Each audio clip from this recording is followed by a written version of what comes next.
A tough part of your job is, as a member of the President's Cabinet, you also, critically important part of the job, if confirmed, is leveling with this committee.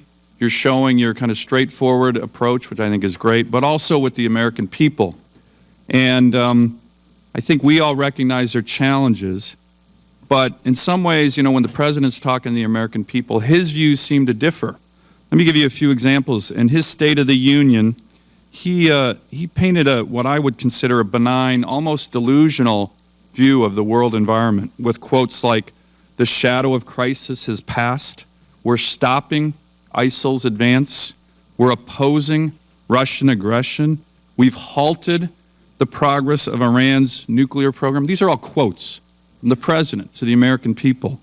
Do you agree with his assessment in these areas? I think that if I'm confirmed as Secretary of Defense, I'm going to be confronting some of the most challenging problems that we've had in our national security in a very long time. My intention, my obligation will be to help our President and help our country confront those problems and provide the advice to the President that will help him deal with what is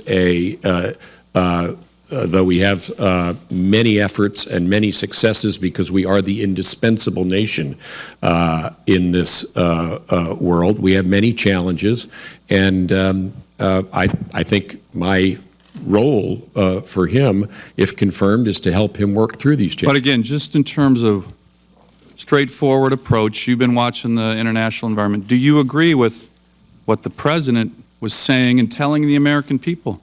I mean, I think it's critical that you level, the administration levels with the American people on our challenges. I'll give you another example. He's talking about ending combat operations in Afghanistan, and yet we're going to maintain a robust CT presence, which I think is important. But a robust CT presence is not ending combat operations.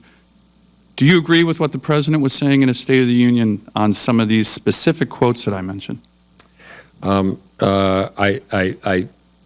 certainly agree with the President's overall thrust. And that we have a benign world environment right now? Well, I would say the world continues to pose serious challenges to international order, and that the United States is indispensable to the solution of those challenges. That's what I'd say. Let me ask one final question. In the hearings the last 3 weeks that the Chairman has had, which have been, I think, a great education for all of us, again, for the American people, I think there was consensus that we certainly need to work on all instruments of American power, integrate those as part of a national strategy to address what I think are significant challenges that the President has not laid out. One of these instruments that we didn't have 10 years ago, but there was common agreement on, is energy, and being, once again, the world's energy superpower in terms of producing oil and gas and renewables. Last week, the President took over 20 million acres of some of the most prospective lands in America for oil and gas development off the table.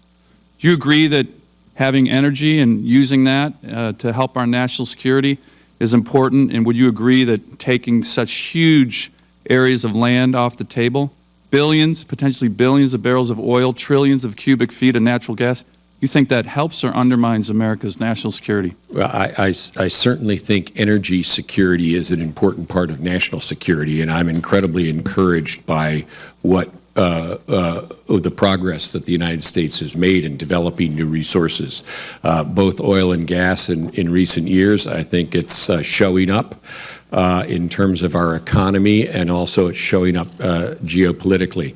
With respect to the particular issue you raised, Senator, I'm simply not knowledgeable about it and can't give you a knowledgeable answer. Okay, I think those kind of actions undermine our national security significantly.